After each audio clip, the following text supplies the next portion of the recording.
Shalom, povo de Deus! Tudo bem, meus irmãos? Mais uma vez a gente se reúne aqui para a gente conversar sobre a palavra de Deus, para a gente adorar o nosso Deus juntos. E isso é bom demais. Vamos orar? Vamos começar esse tempo bom com oração? Muito obrigado, Deus, pela tua presença maravilhosa entre nós.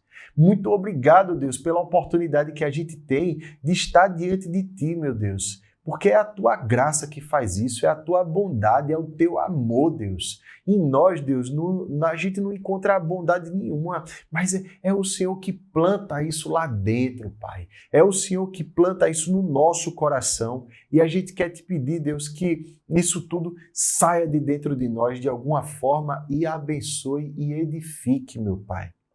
Usa a tua palavra para nos ensinar e nos guiar nesse caminho e nesse propósito, meu Senhor. Em nome de Jesus, amém. Povo de Deus, vamos adorar o nosso Deus maravilhoso? Bênção!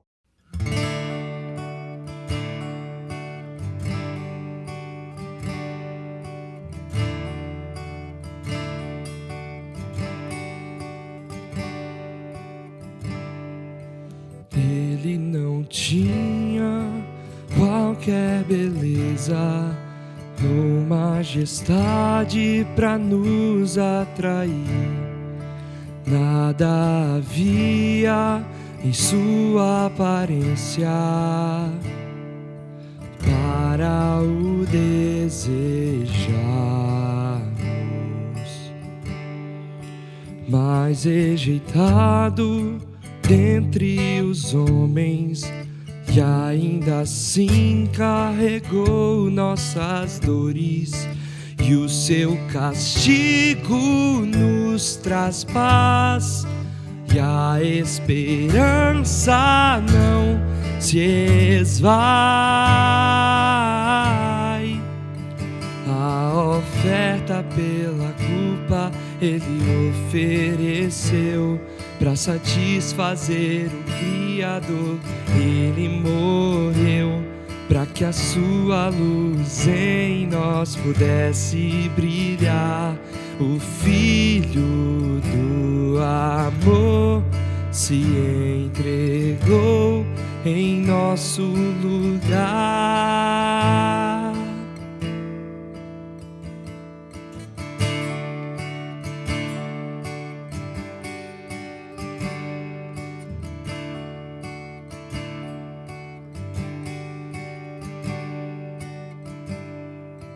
Mas rejeitado dentre os homens, e ainda assim carregou nossas dores, e o seu castigo nos traz paz, e a esperança não se esvai.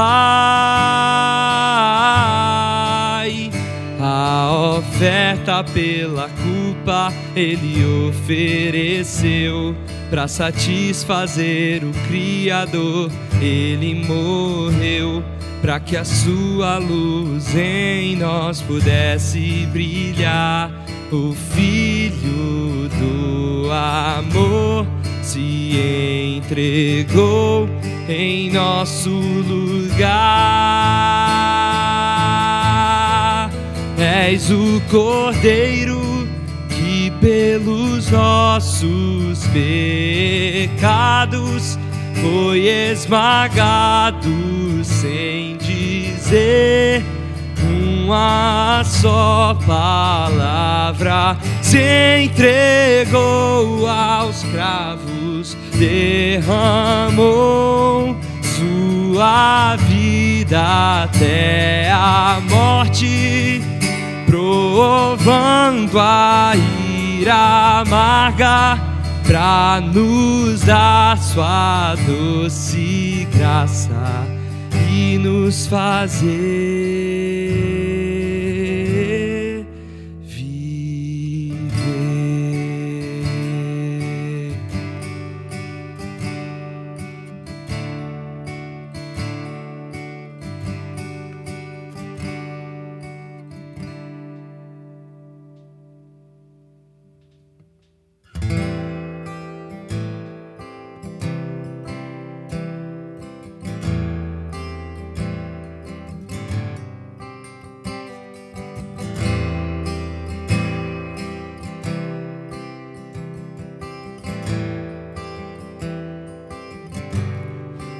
Como entender o Criador?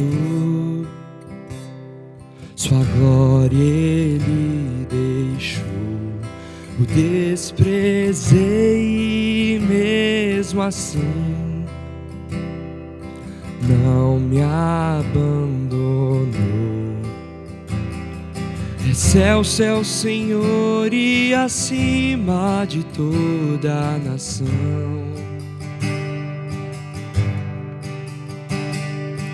Grande sua glória está acima do céu.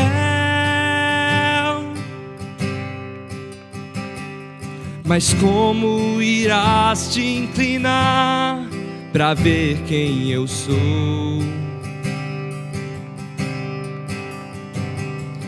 Mesmo em meio ao pecado, Ele me amou.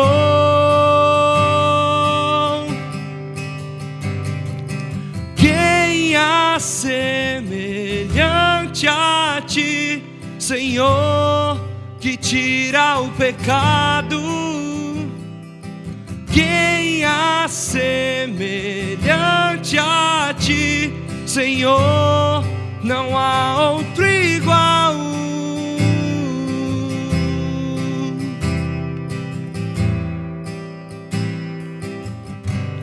Como entender o Criador?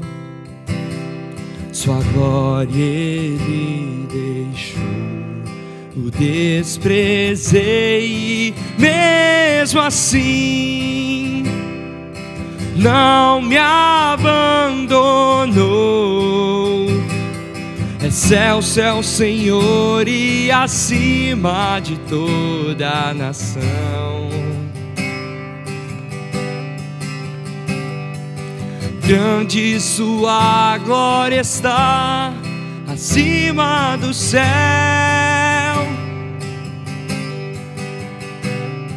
Mas como irás te inclinar para ver quem eu sou?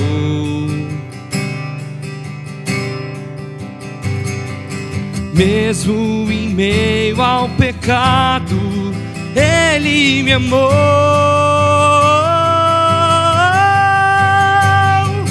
Quem há semelhante a ti, Senhor, que tira o pecado? Quem há semelhante a ti, Senhor? Me ergue da lama, és engrandecido, inigualável, mas servo se tornou. Quem há semelhante a ti, Senhor? Não há outro igual.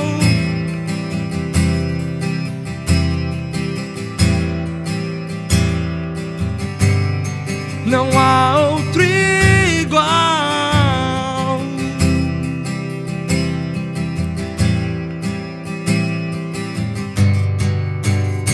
Louvado seja o Salvador, que a minha dívida pagou, a esperança retornou.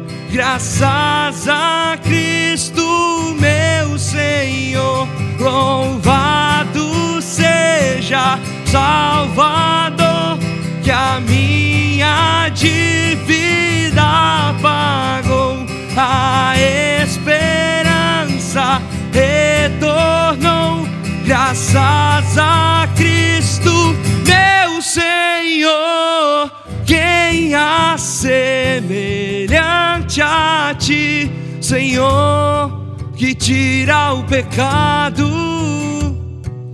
Quem há semelhante a ti, Senhor?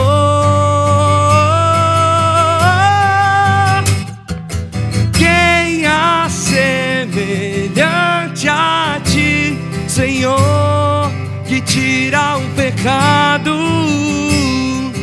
Quem há semelhante a ti, Senhor?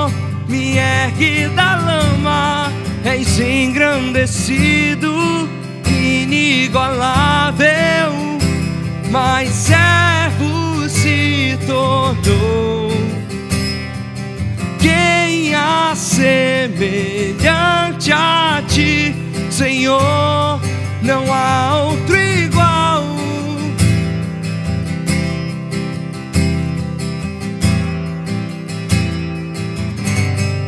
Não há outro igual.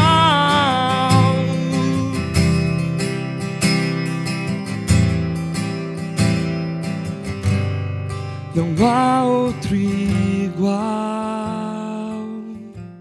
Meus irmãos, o texto da gente agora está no segundo livro das Crônicas, no capítulo 9. É um texto muito famoso, né? E que fala de muita riqueza. No entanto, a gente tem que entender a que propósito serve essa riqueza, não é? A gente está falando do texto que trata da visita da rainha de Sabá a Salomão. Vamos à leitura? Tendo a rainha de Sabá ouvido a fama de Salomão, veio a Jerusalém prová-lo com perguntas difíceis, com muito grande comitiva, com camelos carregados de especiarias, de ouro em abundância e pedras preciosas. Compareceu perante Salomão e lhe expôs tudo quanto trazia em sua mente. A rainha de Sabá era uma figura assim de imponência e de riqueza, de pouca comparação naquela época, e ela soube da fama de Salomão. E o que é que ela queria? Ela queria saber se Salomão era, vou popularizar aqui, esses balaio todo que todo mundo dizia. Salomão, ele tinha essa sabedoria toda que a fama dele dizia ter. E ela não poupou recursos ou esforços. E também não poupou Salomão de qualquer pergunta filosófica que fosse complicada demais. Salomão lhe deu resposta a todas as perguntas e nada lhe houve profundo demais que não pudesse explicar. Ou seja, Salomão se saiu muito bem em todas as questões. Vendo, pois, a rainha de Sabá, a sabedoria de Salomão, e mais do que isso, não era somente uma sabedoria de caráter intelectual, mas era uma sabedoria que se pautava no derredor, né? Ela começou a observar e a casa que edificara, e a comida da sua mesa, o lugar dos seus oficiais, ou seja, onde os oficiais estavam posicionados à mesa, o serviço dos seus criados, a forma como Salomão ia se relacionando com todo mundo que estava ali abaixo dele, e os trajes deles, seus copeiros e os seus trajes. Então ela começou a observar que esse pessoal era muito bem tratado, eles tinham uma roupa em especial, e o holocausto que se oferecia na casa do Senhor ficou como fora de si. Meus irmãos, ela começou a observar como a sabedoria de Salomão se punha em prática. E mais do que isso, ela começou a observar a quem Salomão tributava a sua sabedoria, né? Ou seja, por trás de toda a sabedoria de Salomão havia a sabedoria divina. Então ela começou a entender que Salomão não se vangloriava da sua própria sabedoria. Pelo contrário, o que havia aqui era um rei que se rendia a Deus e adorava a Ele, e isso daí era perceptível. Não era algo velado, secreto, mas era aberto. E a rainha de Sabá testemunhou isso que se oferecia na casa do Senhor. E depois disso, ela ficou como que fora de si. Ela ficou pairando, flutuando, ela ficou boquiaberta. Como é que era a lógica? Porque, via de regra, o rei ele era tratado como uma figura que era esse semideus. Isso no Egito e em diversas outras potências dali da região. Então, o rei era tratado como um semideus. No entanto, aqui, Salomão, ele é tratado como servo de Deus. Isso era para a época um escândalo, não é? E disse ao rei: foi verdade a palavra que a teu respeito ouvi na minha terra, e a respeito da tua sabedoria. Eu, contudo, não cria no que se falava, até que vim e vi com os próprios olhos. Eis que não me contaram metade da grandeza da tua sabedoria. Sobrepujas a fama que ouvi. Ela aqui está dizendo assim, olha, tudo que foi falado, tudo que foi dito, é muito pouco diante do que de fato eu testemunhei aqui. Felizes os teus homens, felizes estes teus servos, que estão sempre diante de ti e ouvem a tua sabedoria. E de fato, meus irmãos, isso daqui era um presente diário, não é? Bendito seja o Senhor teu Deus, que se agradou de ti para te colocar no seu trono como rei para o Senhor. Aqui ela chegou ao ponto. Aqui ela se rendeu. E contextos remotos outros na Bíblia, narrados pelo próprio Jesus, fala que a rainha de Sabá, de fato, aqui ela se converte, não é? Jesus fala que, salvo engano, salvo melhor juízo no Evangelho de Marcos, que a rainha de Sabá se levantará do sul para julgar a terra, fazendo uma alusão que ela tinha uma relação viva com Deus, não é? E aqui ela está falando assim, olha, eu entendi que você está aí pela graça de Deus que se agradou de você e que você está aí para o Senhor, que você é servo de Deus. Em outras palavras, havia uma contraposição direta aqui, um contraste gritante entre a forma que outros reis se relacionavam com as suas divindades e como Salomão se relacionava com Deus vivo e verdadeiro. As outras divindades, elas tinham que ser manipuladas para soltar a bênção, de modo que, se bem manipulada, essas divindades como Baal, Moloque, Astarote, ou se subisse ao Egito, ali, Ra, Horus, enfim, qualquer outra divindade, se manipulada, ela serviria ao rei, ela se tornaria devedora daquele rei, porque ele fez a oferenda corretamente. Aqui a lógica é o contrário. Aqui a lógica é, você serve a um Deus vivo e que se relaciona ativamente com o povo. A mudança aqui é brutal, meus irmãos, certo? Para a mentalidade da época. E aqui ela se rende à soberania de Deus, dizendo assim, foi Deus que te estabeleceu pela graça.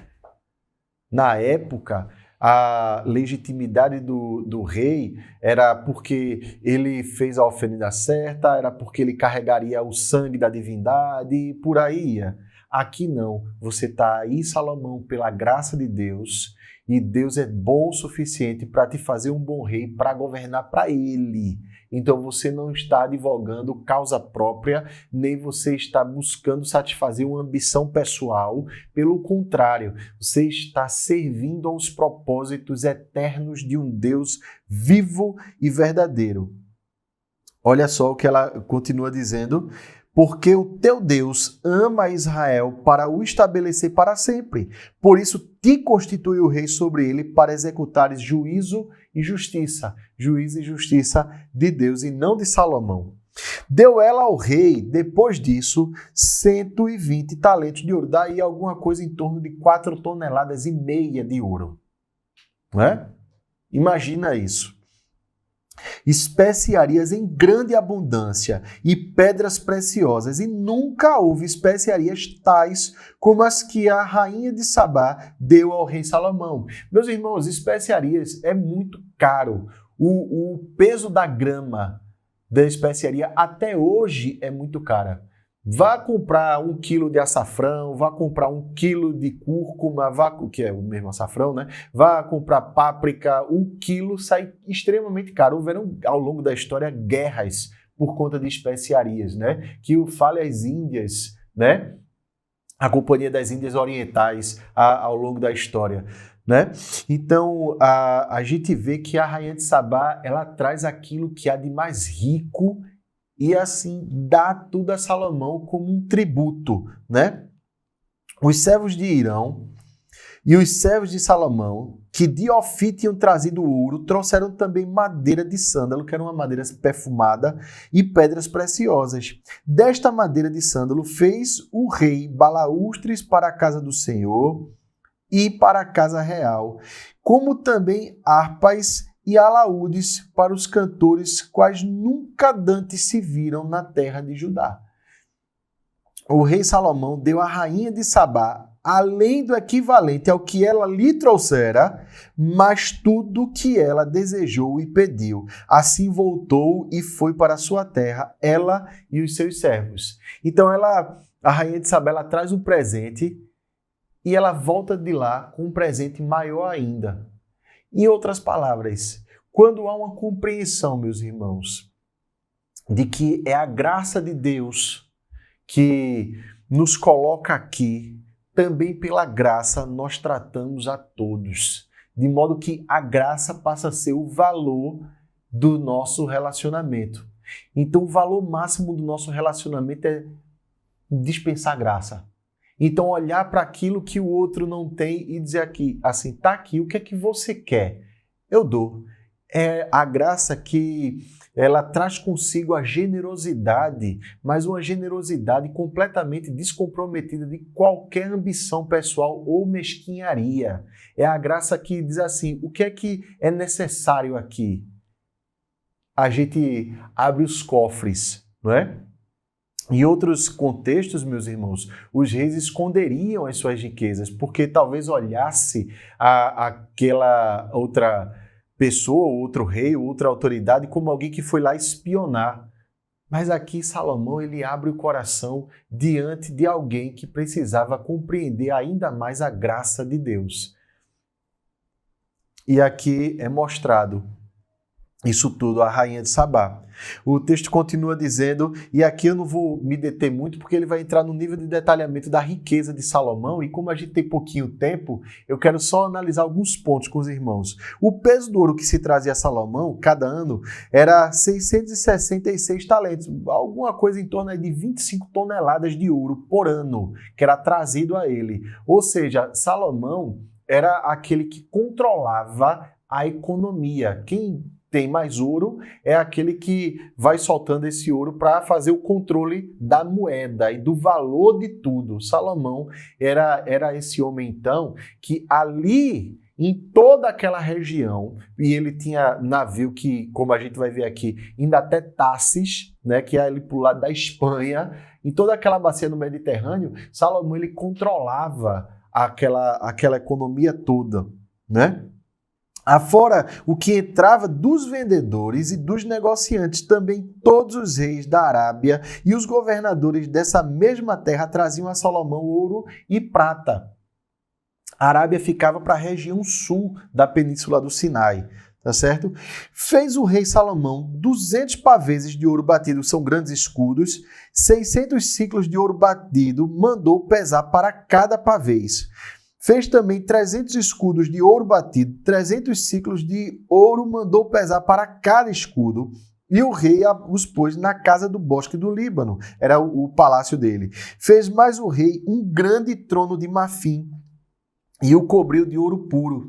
O trono tinha 6 degraus, e um estrado de ouro a ele pegado. De ambos os lados tinha braços junto ao assento, e 2 leões junto aos braços. Também 12 leões estavam ali sobre os 6 degraus, um em cada extremo destes. Nunca se fizera obra semelhante em nenhum dos reinos. Todas as taças de que se servia o rei Salomão para beber eram de ouro, e também de ouro puro, todas as da casa do bosque do Líbano. A prata nos dias de Salomão não se dava estimação nenhuma, ou seja, a prata era besteira. Todo mundo tinha prata. Ou seja, meus irmãos, o que é que nós notamos até aqui? Que esse rei tão rico, ele dispensava a sua riqueza para a população. ele era alguém que enriqueceu quem estava ali debaixo do governo dele. E se talvez alguém pense que havia ostentação aqui, porque é ouro para o trono, é marfim para o trono, é obra de arte na figura de 12 leões que representavam também as 12 tribos. Na verdade, não. O que havia aqui era uma mensagem passada. Salomão aqui era a figura, ou ele expressava, né, era um tipo de Cristo. E ele queria mostrar a realeza desse Cristo, né? A gente viu a rainha de Sabá falando e, assim, anuindo que ela via graça ali. E que essa graça ela foi dispensada a ela mesma. E esse que dispensa a graça, ele tem que ser muito rico para sofrer o dano, para dispensar riqueza, para mostrar amor. E era isso que Salomão queria passar, era a mensagem que ele queria passar. Então, não era uma simples ostentação, mas ele está mandando ali uma mensagem, dizendo assim: eu fiz os escudos, o símbolo máximo de proteção. Então, quem está debaixo da minha guarda está bem protegido. Eu fiz os leões, que são o símbolo de domínio. O povo de Deus que foi feito para governar. E aqui nós temos aqui o que é que o Messias faz por nós. Ele nos protege, ele dispensa graça, ele nos ampara em tudo. De modo que até aquilo que para o mundo parece ser extremamente rico, para o povo de Deus, ele diz assim, é um detalhe, não é?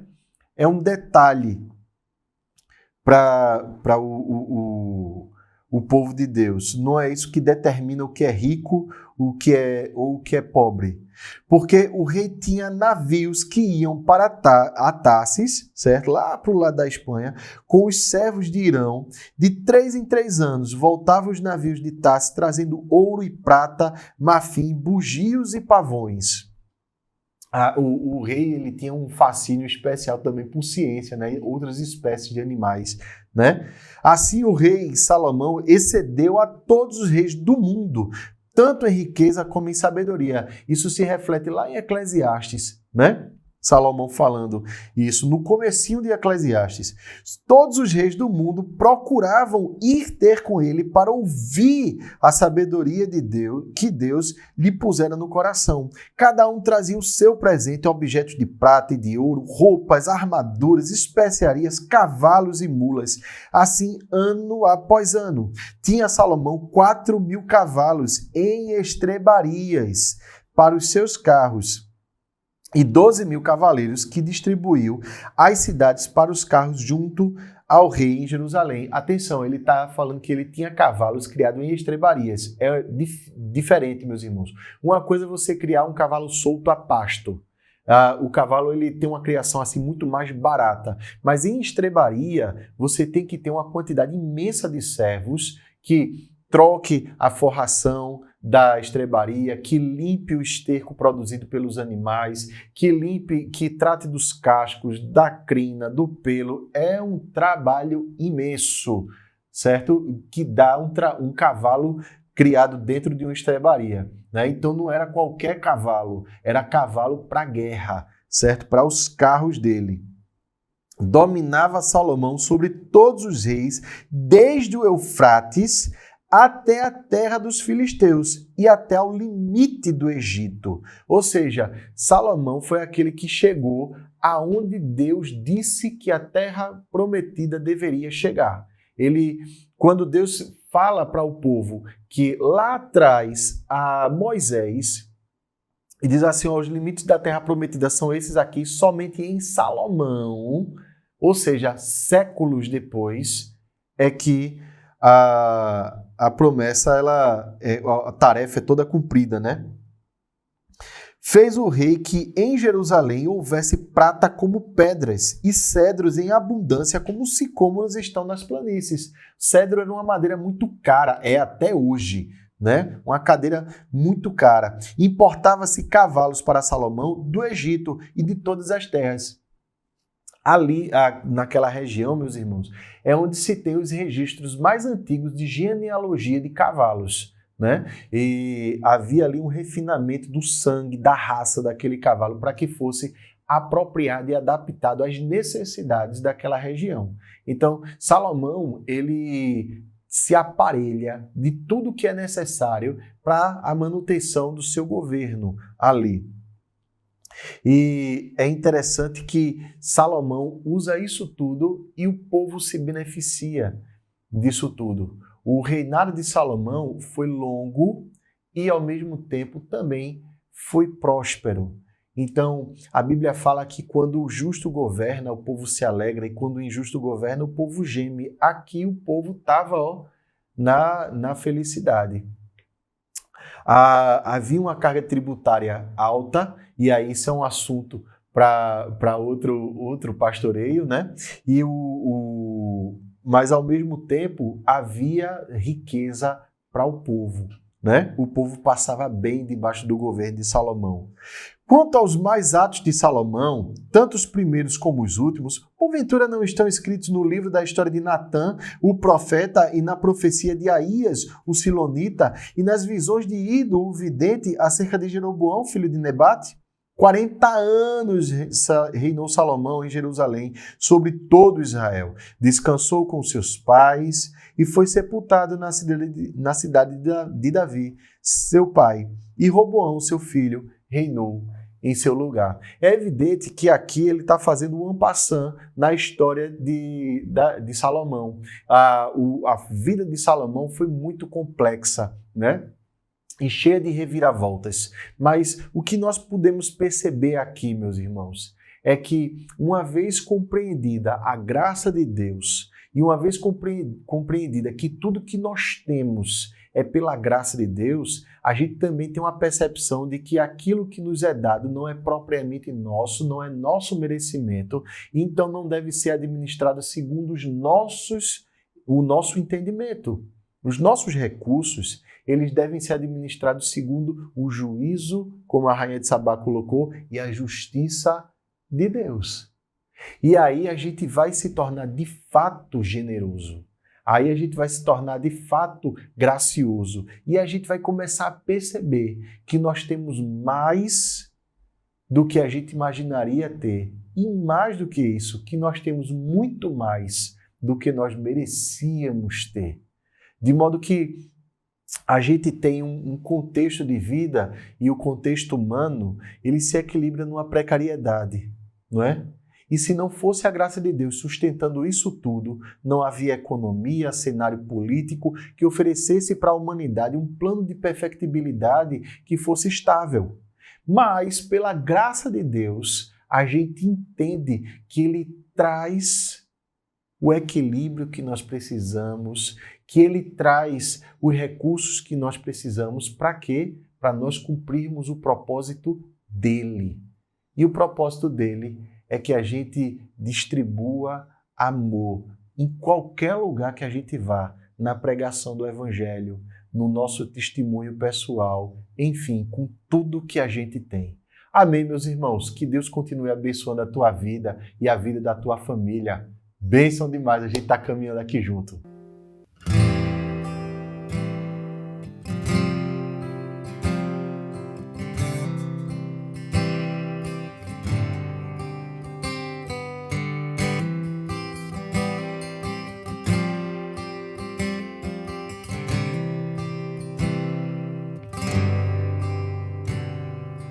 Não há barreiras que possam ficar entre mim, Senhor, e o teu amor.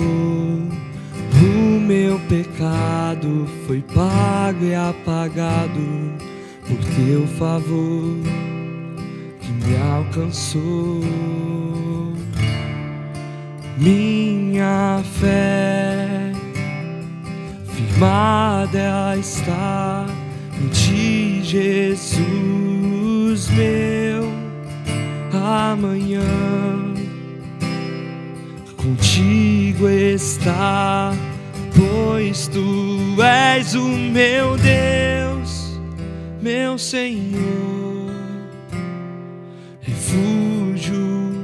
nas tribulações, meu amigo soberano, para sempre eu te adoro, ó Senhor.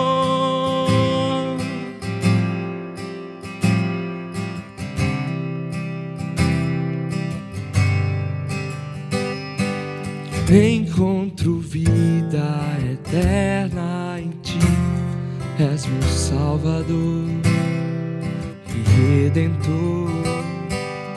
Livre eu sou através desse amor que me restaurou e me limpou. Minha fé firmada está em ti, Jesus, meu amanhã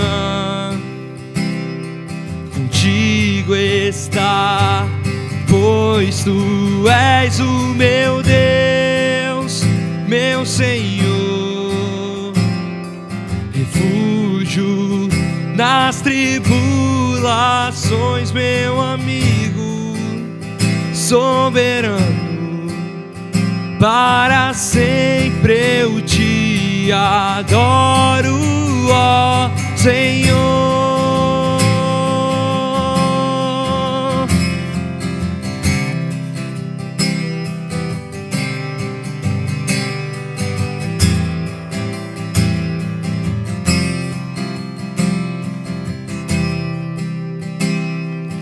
Pois tu és o meu Deus, meu Senhor, refúgio nas tribulações, meu amigo soberano, para sempre eu te adoro, ó meu Deus, meu Senhor,